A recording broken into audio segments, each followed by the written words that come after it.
Nagpatuloy po ngayong araw ang mga kilos protesta ng iba't ibang grupo at mga estudyante kontra sa katiwalian. Giit po nila hindi sila titigil hanggat walang napapanagot. Saksi si Jamie Santos.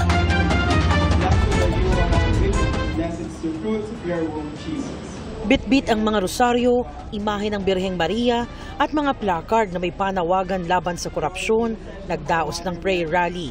Ang mga estudyante, alumni at miyembro ng Ateneo de Manila University sa Katipunan Avenue. Panawagan nila ang transparency, pananagutan at katarungan sa gitna ng mga isyu ng umano'y malawakang korupsyon sa pamahalaan. Bahagi ito ng White Friday protests sa ilalim ng panawagan ng simbahan para sa accountability kasunod ng trillion peso march.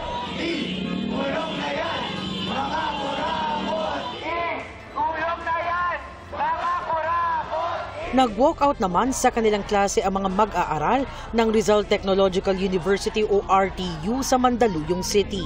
Ang kanilang protesta dahil sa umunoy mabagal na tugon ng pamahalaan sa panawagang panagutin ang mga sangkot sa korupsyon.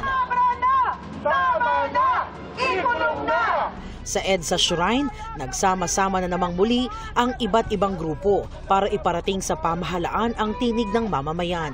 Bitbit nila ang mga placard na naglalaman ng panawagan na makulong ang mga nagpapahirap sa taong bayan, sabay-sabay na nagsindi ng kandila at nag-ingay. Hindi raw sapat ang imbestigasyon lang. Dapat umanong makulong ang mga magnanakaw at maibalik ang ninakaw sa taong bayan. Wala sanang mahirap kung walang nangungurakot.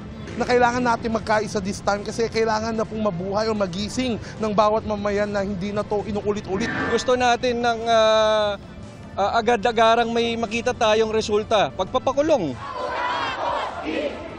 Patikim pa lang ang mga pagkilos para sa inaabangang malaking rally sa November 30. Para sa GMA Integrated News, ako si Jamie Santos, ang inyong saksi. Mga kapuso, maging una sa saksi. Mag-subscribe sa GMA Integrated News sa YouTube para sa iba't ibang balita.